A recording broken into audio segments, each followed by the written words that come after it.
everyone, and welcome to another episode of the Pixelated Sausage Show. Hi.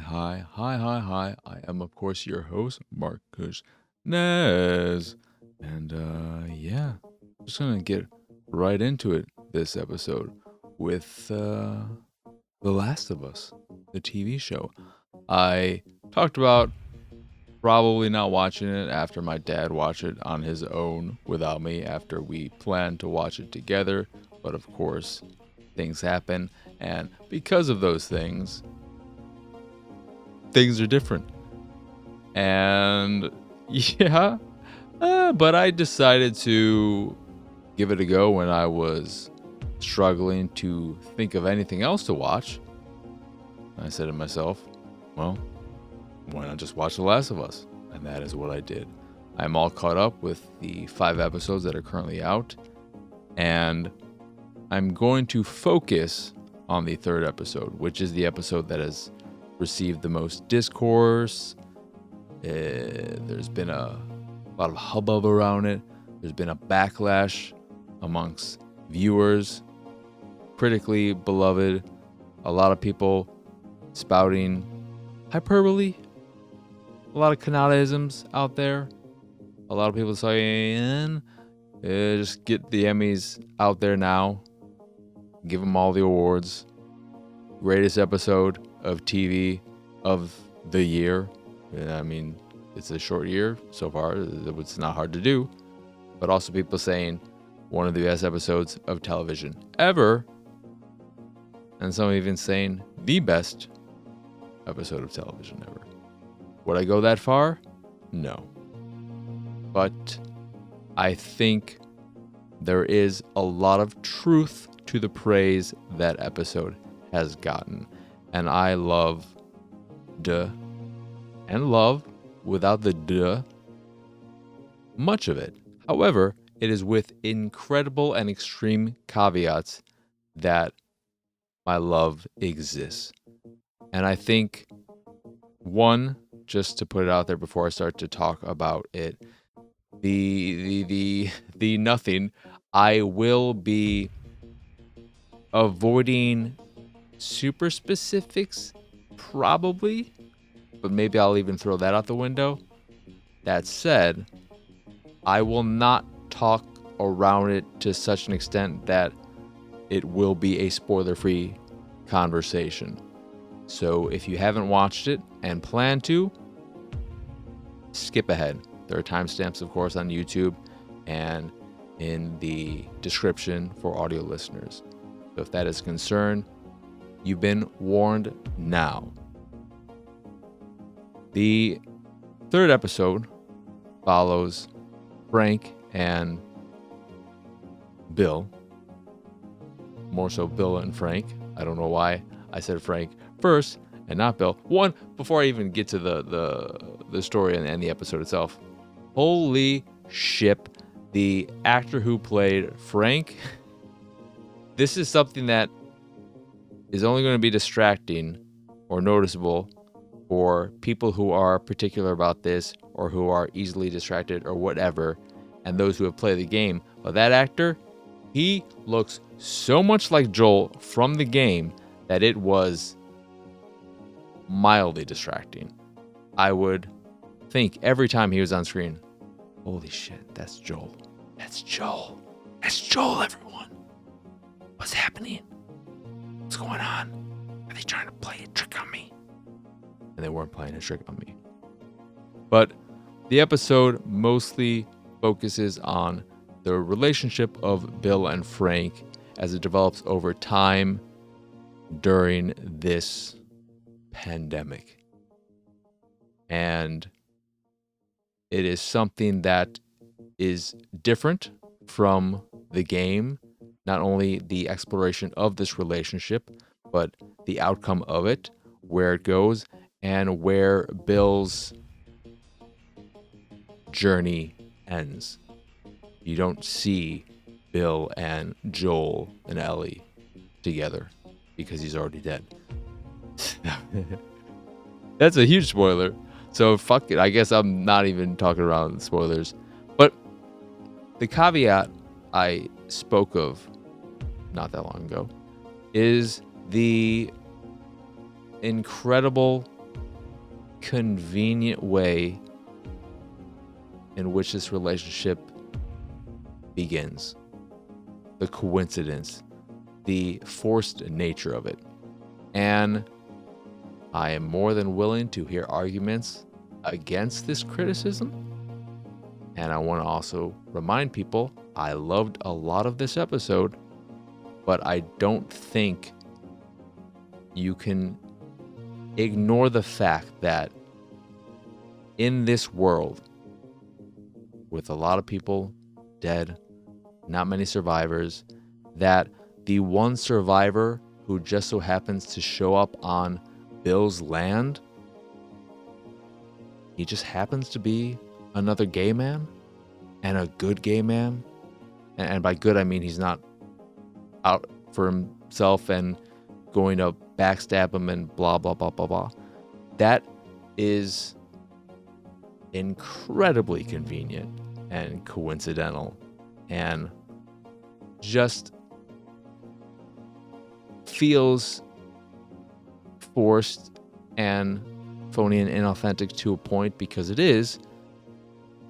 And I can't give you an alternative way in which to handle this meet cute, this beginning of the relationship, because there are things you'd miss out on if the relationship was already established prior to the pandemic and everything.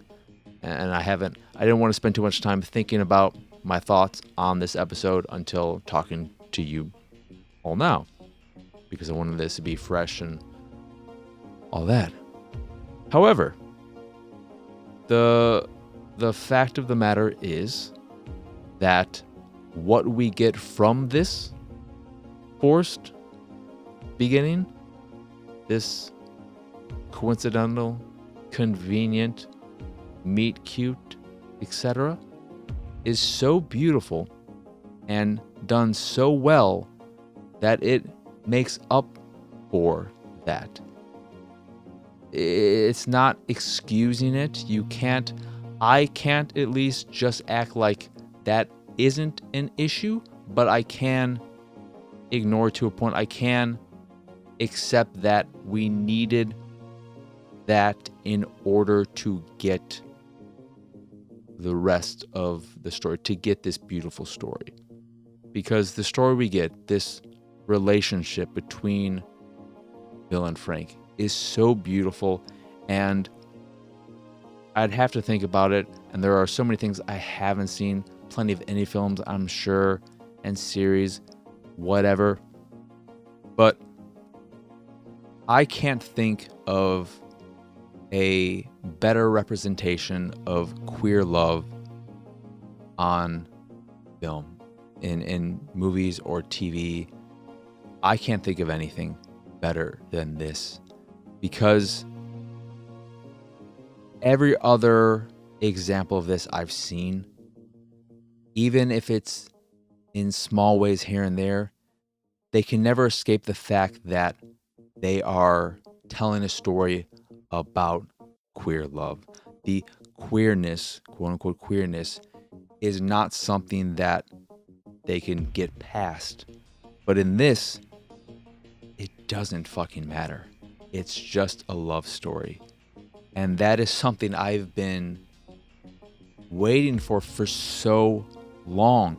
I remember when Love, Simon came out, I was so excited because I thought we were just going to get this high school rom-com where instead of it being a boy and a girl, it was going to be a boy and another boy. But that's not what that movie was. And I don't know if it was really marketed that way either. And that is me potentially projecting what I wanted on it, when it was really just a coming out movie, which there's nothing against that.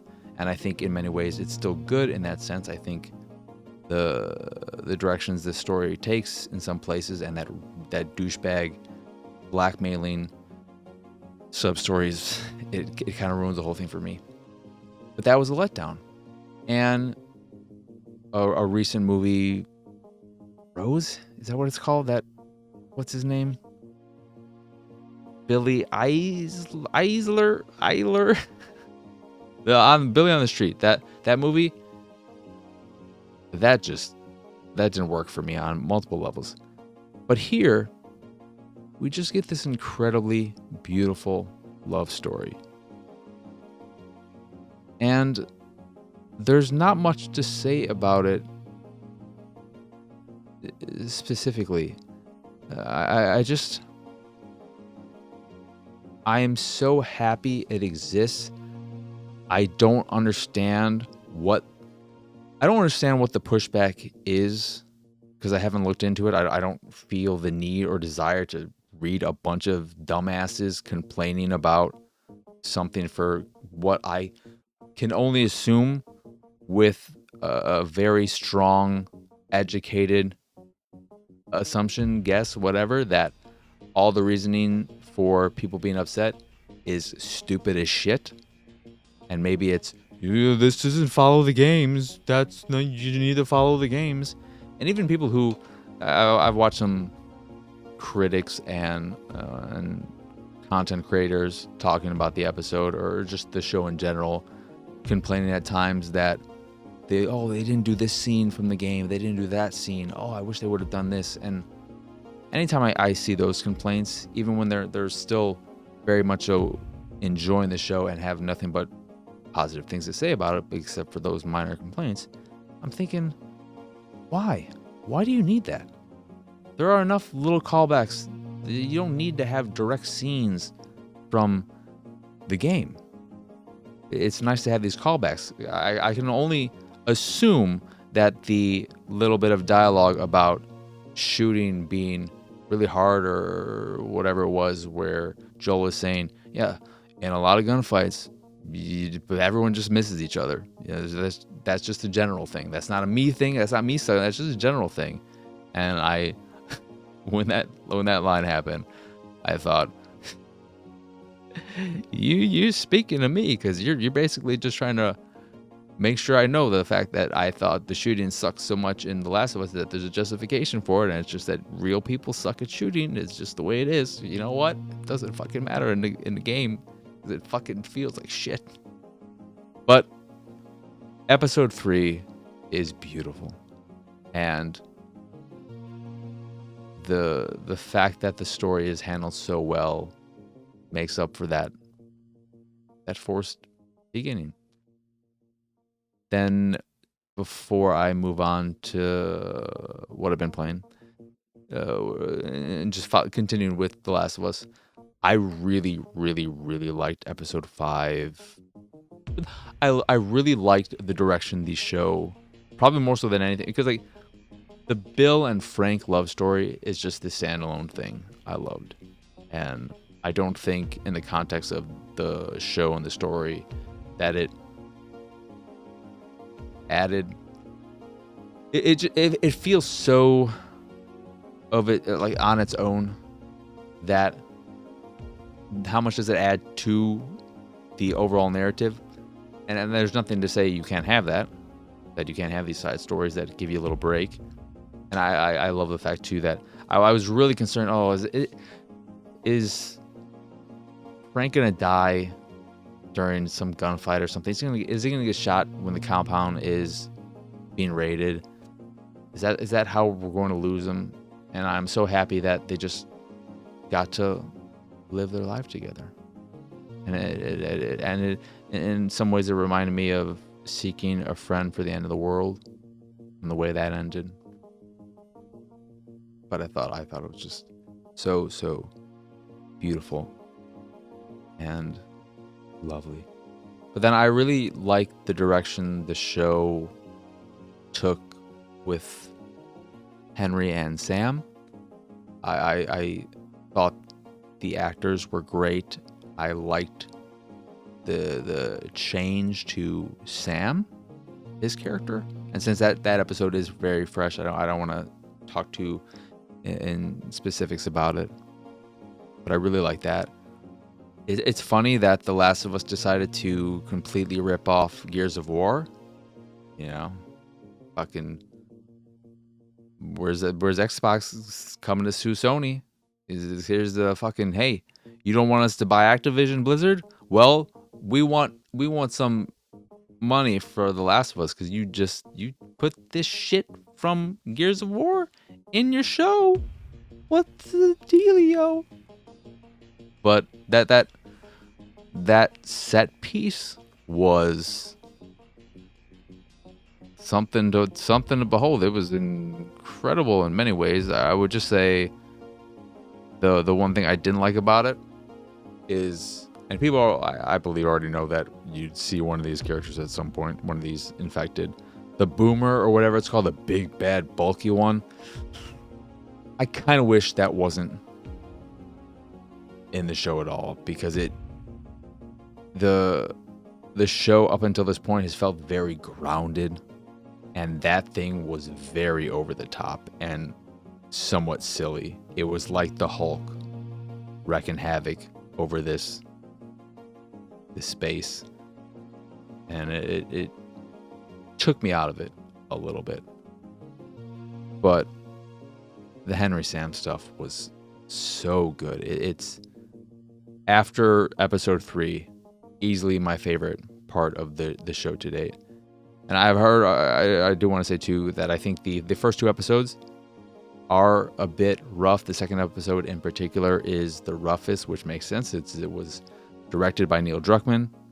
The end of that episode, people have talked about, but holy shit, seeing it, I'm assuming that was a choice made by Neil. And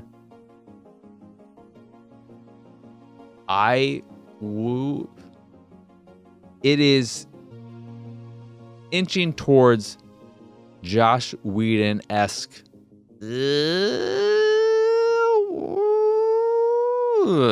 So don't do that again, Druckmann, for the love of God.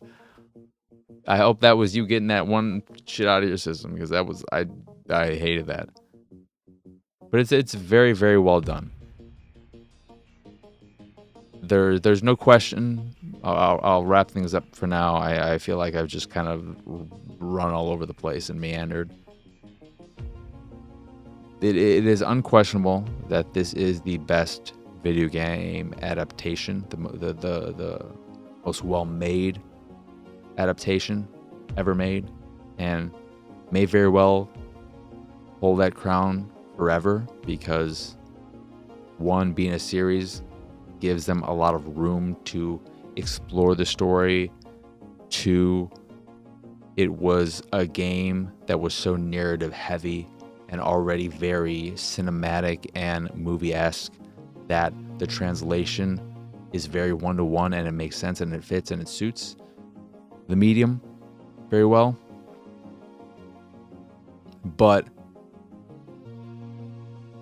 it won't go down as my favorite video game adaptation. I already know that, because the dire nature of it, the mood, the vibe is such that I don't see myself rewatching this often.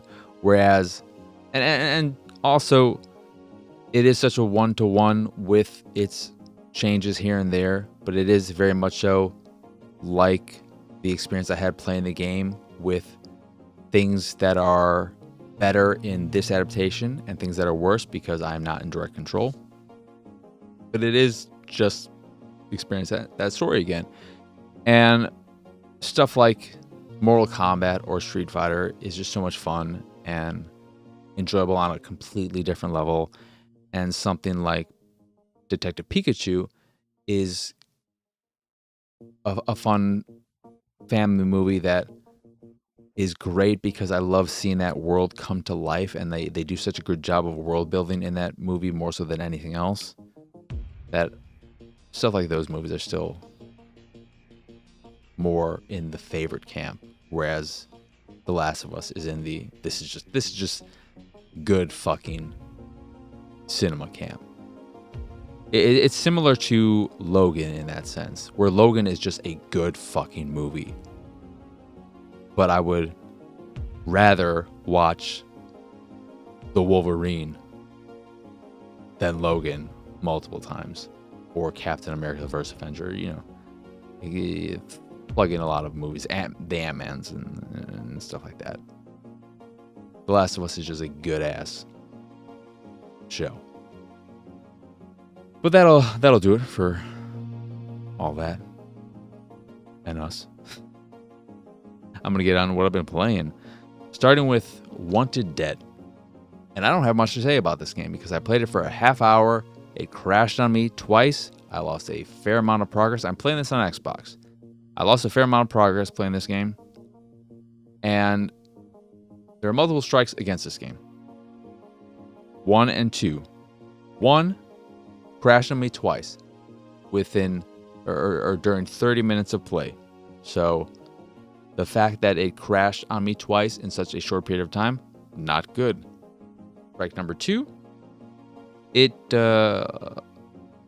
lost a lot of progress during both crashes because of poor checkpointing or autosaving. I don't know what's going on, why I lost as much progress as I did. And then the final strike, and you're out, is the fact that what I did manage to play during those 30 minutes was not fun. It's a bad game on all fronts. It's clear that there's going to be a lot of story in the game, and it's bad.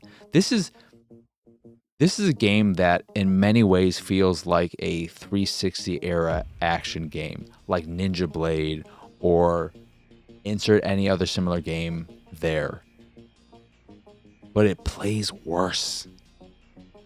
It runs well, and it looks nice in action, but when you are able to focus on the visuals and see the characters during cutscenes, they look rough. The hair texture is horrendous. The lip syncing is terrible. The voice acting is god awful. It is just an absolute fucking mess. But I didn't care. I watched the opening cutscene, which went on longer than I was expecting or wanting to with the way the acting was going. And there's weirdness in the visuals too, in how the skeletons of the characters are put together, and some weird joint action going on, weird finger. It's a low budget semen ass game. The vibe of it in general, before I get on to the gameplay and why it's just no, is that of something like what I assume, because I didn't play much of it, and it's because I didn't really jive with it. But there are those people who enjoy games like Deadly Premonition, and this may fall into that camp.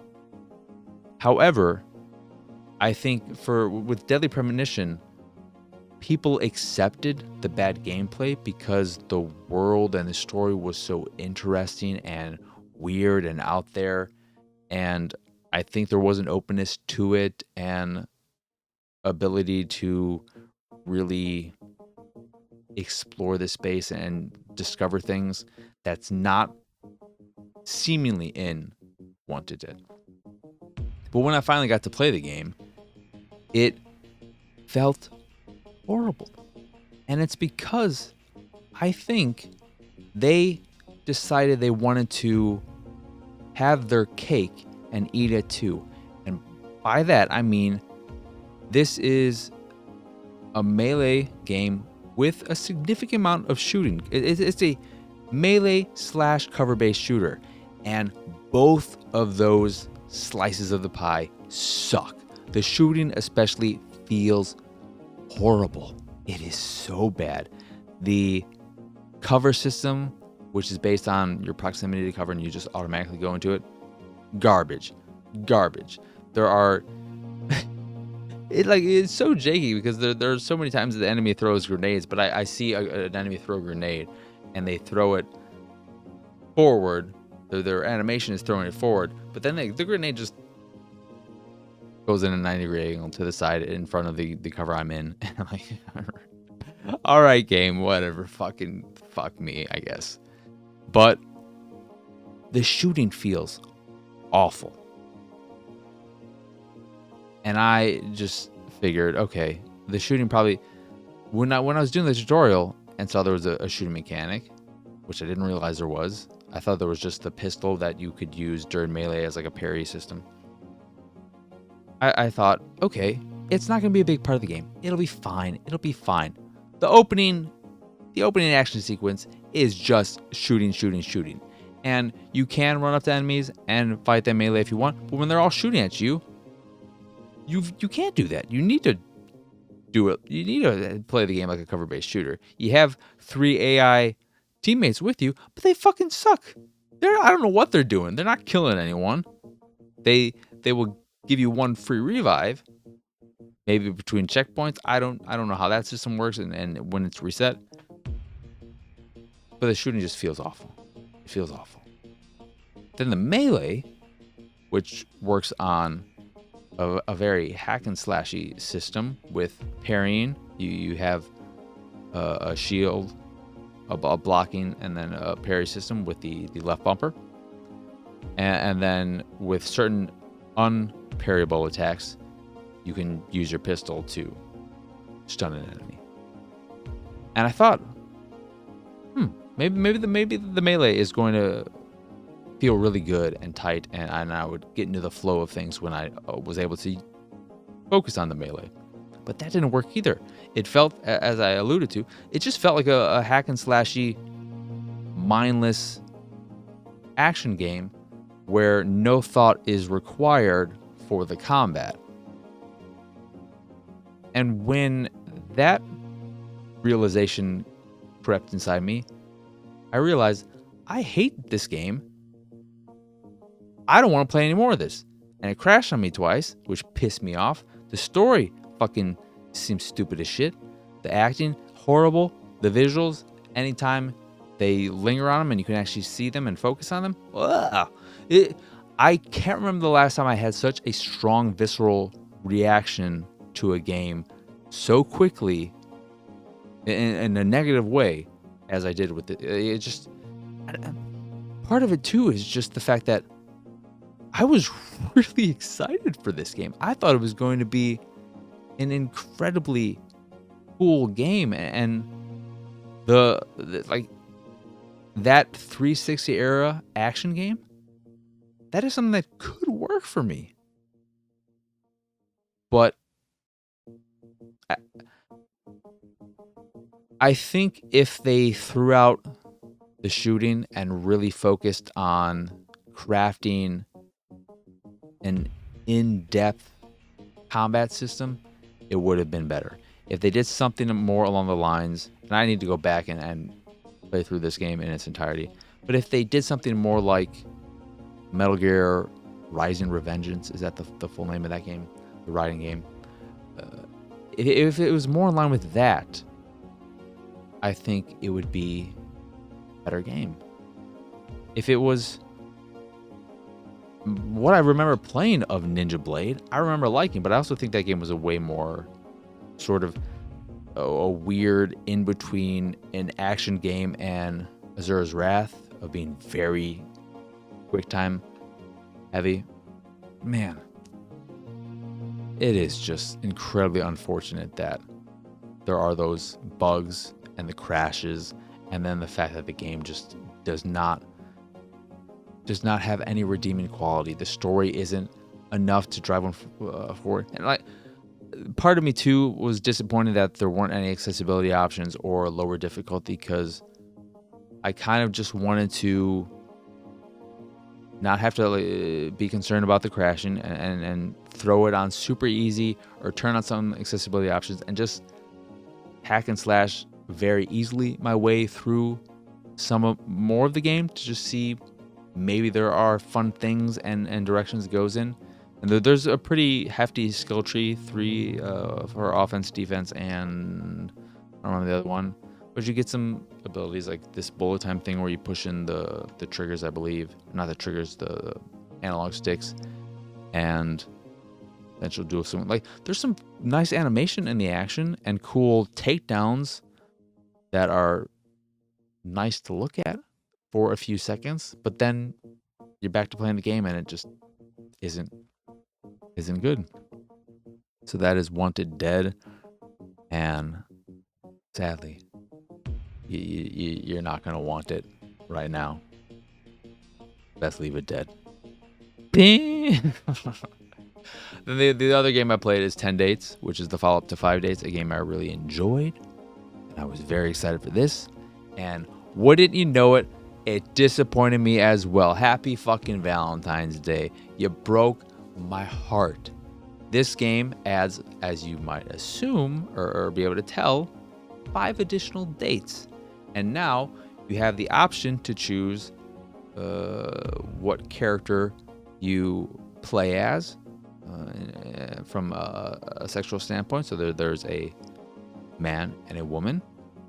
And then in both cases, you will have one option at the end of each playthrough, at each speed dating event, that gives you the chance to explore a same-sex relationship, which is nice. I was worried that they weren't going to have anything of that nature again, and I was like, come on, give us a little bit more representation than just heterosexual romance. And they did, and those didn't feel super forced or anything. The problem, though, is that the characters, a lot of the potential dates in this game, a vast majority of them are awful, and I couldn't stand any of them. The first date you go on when you're playing as the guy is this very posh young lady who is a beautician studying international business or international law, because she needs, I can't just live off of being a beautician. I like doing this work, but I need money. And she is into cryptocurrency, and she just sold her first NFT, and she bought a penthouse with the NFT she sold because it was a very expensive NFT. And she's all, I'm like, fucking no. I tried to sabotage that. I tried to be sarcastic and ruin that date. And after the night of speed dating, she was one of the potential ones I could go on a second date with. I was like, fuck, man, I tried to ruin that thing. I tried to be as fucking shitty and get out of that fucking date as quick as possible, but still somehow, she even gave me a look. She gave me a look at the end, fuck, what the fuck? It was a weird, I just left awkwardly, and she looked at me like, fucking, what the shit was that? And then when I saw, I don't understand what happened there. And then it feels way more written and fake than 5 Dates. 5 Dates felt very of its point in time with the pandemic and doing these dates remotely, but it felt a lot more natural and authentic. And I liked, even though he's a stupid idiot douche, I liked the interactions with your friend. But here, and the 2 characters you can play as are friends. The lady, she is the one going on the speed dating, and she wanted to have some drinks with you, the dude, prior to the speed dating, and of course she signed you up without you knowing. But it's so on the nose with these stereotypes and stuff, to where the second date as the guy is this goth lady, and her number is 666. And it's just like, and it's just so over the top with these characterizations. The goth lady is all, blacked up. That doesn't sound right. But black makeup and all that jazz. And she was away. She arrives and she's like, oh, I had to fix my eyeliner. And she's got one eyeliner that's like a black tear.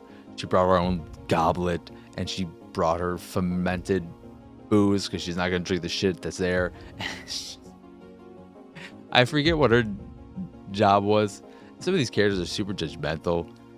But the thing that bugs me about the game so much is that there are plenty of instances where it seems like this would be a perfect time for me to make a choice, for me to have some say in the direction of these conversations. But then I don't get choices there, and they seem to limit the amount of choices you get. And then there are times where I will, and this may have, all these criticisms may have been in 5 dates and I just can't remember it.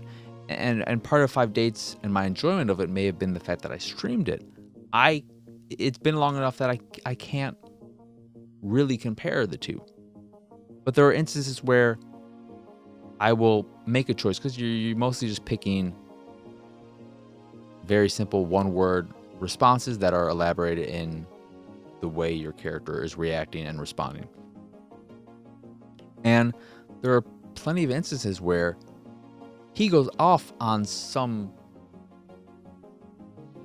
direction with the reply that I in no way intended or expected him to take it. And this is true for both. I am constantly I should degender my words when I'm talking about the way the characters are responding, because this is true for both of them, not just the dude. So that they will respond in ways that I wasn't intending. And that was frustrating. But there was no point, and this did not happen when I played as the lady. There was no point more frustrating than during both playthroughs, as the lady, I enjoyed most the relationship with the other woman.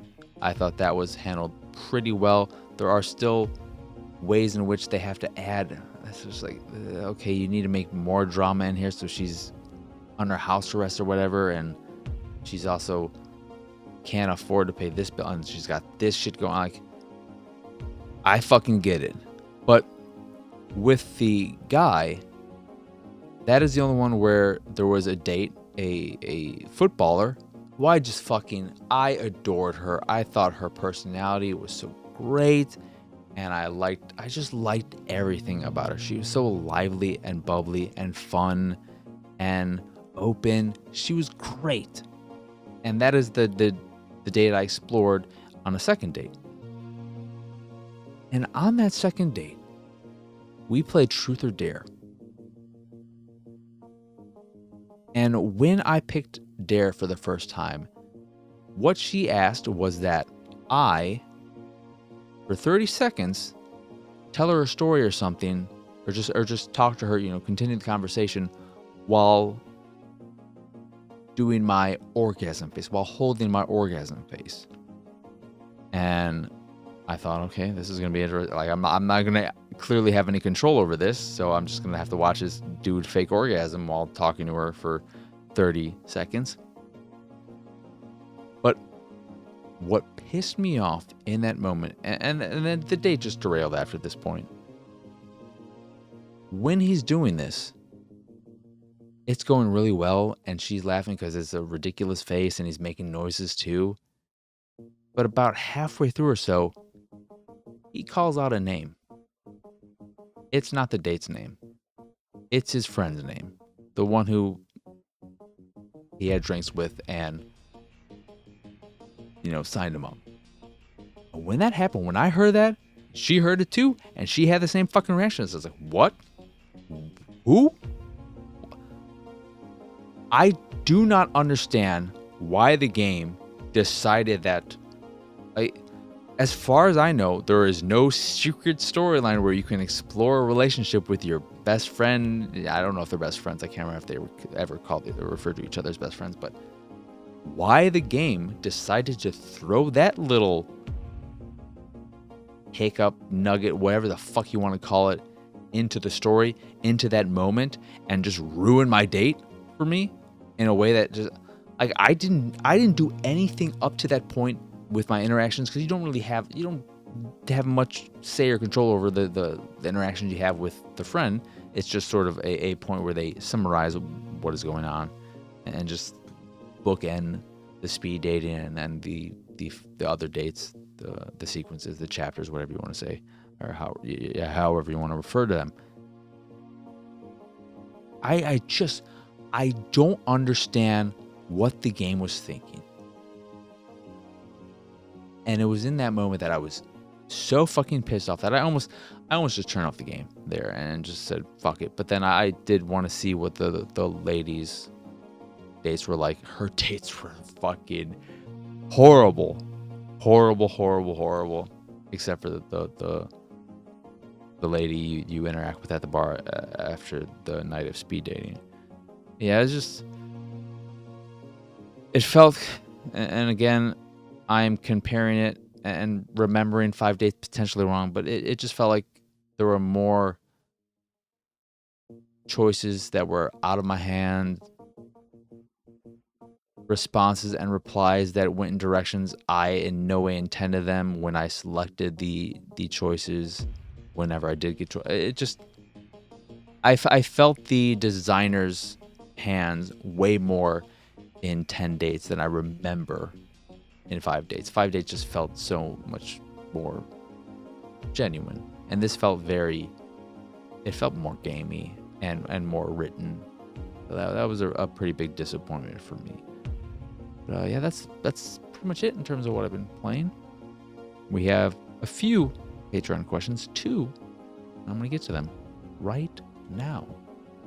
So, from Enchi, if you had to live in a movie, not just like the world of the movie, but Groundhog Day-esque live through the movie over and over again for the rest of time, what movie would you pick? Could also be a series of movies. So when I first read this question, I remember immediately thinking, before I hit the Groundhog Day part. And when I hit that, I was like, ooh, that is a very interesting twist to this because it changes everything. It makes it so that worlds that are more dangerous and hostile, that I would be afraid of dying very quickly, are a much more viable option because I would be in this Groundhog Day loop of being able to learn and adapt. And if I die, I just come back and I'm able to try again. So something like Middle Earth with the Lord of the Rings movies, way more viable of an option. I'm not saying I would pick there. I don't want to be there because it still doesn't seem like a great place. Maybe living in Hobbit thing where they're just fucking eating shit and like whatever. But I wouldn't want to be there still. And that got me thinking about a lot of things.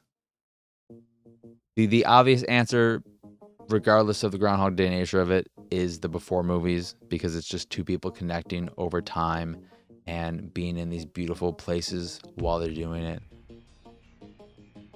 All I want to do in life is make a connection with a person in such a way. So being able to do that over and over and over again sounds wonderful.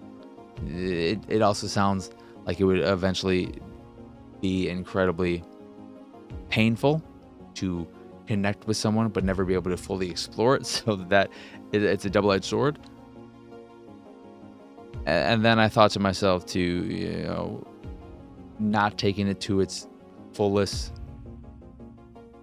extent or not thinking about the Groundhog Day, I would just love to live in the world of Gremlins because I would love my own little Mogwai. I love my own little Gizmo. Adorable. I would take good care of it. I would make sure it doesn't get wet or eats after midnight. But like Gizmo's so adorable. I want to live in a world where those exist for real. So that was a thing I thought about.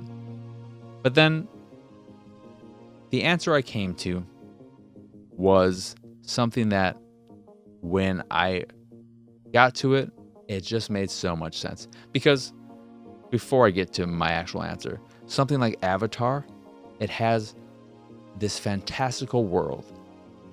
And it would be incredible to be able to be in that world and see it and all of that. However, hear me out. When I look at something like Avatar, I accidentally hit the mouse and I was like, oh shit, did I hit stop recording or anything? When I look at something like Avatar,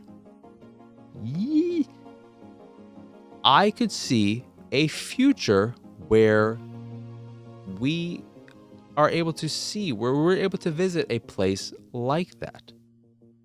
There is a potential future centuries down the line where space travel reaches a level where we're able to explore large amounts of space in a short period of time And with that, we are able to discover new societies and alien life that is intelligent on our level, and these incredible environments and all that jazz. Like the world of Avatar is something that is incredibly foreign to us right now, but I don't think is 100% foreign forever. It is something that if you open your mind, you could see actually happening in our world. Not during our lifetimes. I would be very surprised if that ever happened. But at some point in the life of our world, if we don't fucking destroy it before we're able to get there, I can see it happening. But what I can never see happening ever, ever, ever is Who Framed Roger Rabbit. Being able to live side by side with cartoons, with animated beings, that just seems so. I don't know how much I'd get out of it. Really, I wouldn't be able to do any special things or learn much of anything. So the groundhog thing doesn't really factor here either, exactly, outside of the fact that with the cartoon nature of character, like there may be more prone to me just getting fucking killed by some cartoon bullet that doesn't, whatever. Like, the cartoon nature could be a thing where it's just like, oh, we don't know how fucking weak and fragile humans are, so we accidentally fucking kill you over and over and over again because we're fucking stupid ass cartoons. But that is something that I can't ever fathom getting to live in real life. There is no future where I can ever see cartoons coming to life and living in our world. Of course, you know, there a lot of them are forced to live in Toon World or whatever. But you know, I think that would be such an interesting world to live in. And I like the vibe of it too, just the overall tone of it. But in terms of the Groundhog Day, just to try and think of something before I move on to the last question, what would I pick?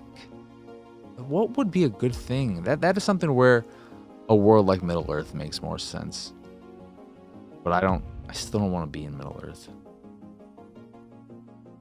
What would I pick? I don't know. The Groundhog Day is... I might come back to this question. I might think more about it because I think it's such a... Good job. Good job, Edgy. Your question asking is pretty all right most of the time, but this is... You may have topped Jedi for all-time best question ever asked. And it's because of that Groundhog Day aspect. So good on you. Good on you, Enchi. I might come back to it. Then the last question is from Sunny, and it is, what are some of the PlayStation 1 games you want to play that you recently alluded to? I don't know if I alluded to specifically wanting to play certain PlayStation 1 games when I was talking about the Polymega, but just that my main reason for getting that system was for the PlayStation 1 emulation, and specifically the disc-based emulation, so Sega Saturn, TurboGrafx CD, etc. But I do really want to revisit Metal Gear Solid, and I would like to play through the old Resident Evil games. And some of these are available on, like, I could play them via my PS3. I think I own them then, like the PS1 classic versions or whatever they were, or if I signed up for the whatever, some of them are on there. There's the PlayStation 1. What is it? What is that stupid thing called? That little mini PlayStation that's not good. And there are other ways to play them, but I'd like to play through Metal Gear Solid again, 100%. And I never ever finished Breath of the Fire 4. I played it for dozens and dozens of hours, but I did not finish it, to my knowledge. I'd like to finish that because I was going to say adored and then moved on to loved. I loved that game very, very much so. And yeah, I just... another set of games that I don't know how far I'd actually get into them, but I just remember them seeming so weird and foreign and different. The Fear Effect games are ones I'd like to check out. Dino Crisis. I'd like to check. There are a fair amount of games that I wouldn't mind revisiting or visiting for the first time. I remember Fair Effect being that there's lady with lady in it, and I was of the age where I was like still kind of, oh, that's you don't see that often. It felt so edgy, but yeah, that'll do it for this here episode. That's it. Nothing else to say there. So I think this ended up being a long episode, so I'm gonna wrap things up by saying, as always, you know the drill. That'll do it for this episode of the Pixelated Sausage Show. Once again, I am Marcus Nez. Y'all can find me pretty much everywhere at PX Sausage, and if you'd like to find all my links, that was like a mumbling, stumbling all over myself. If you'd like to find all my links of import, you can do so over at pxsausage.com. That'll get you everywhere you want to go in a nice, convenient way. And if you enjoy this here show or any of the stuff that I do and what have you, you can go over to patreon.com/pxs to support me and my nonsense that away. There are multiple tiers, multiple kind of rewards, but for the most part, you're just providing your support because you enjoy what I do, and you're not going to get that much out of it.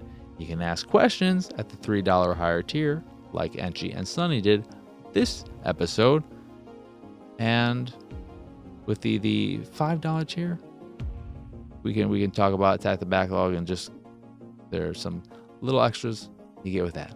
But that is again patreon.com/pxs. So that is it. That is all. As always, thank you for watching or listening. I hope you enjoyed this here episode. And for now, I hope if you celebrate, if you have a loved one and you're doing something special for Valentine's Day, I hope you have a very lovely day, both you and your significant other. And for now, though, adios. Arrivederci. Bye.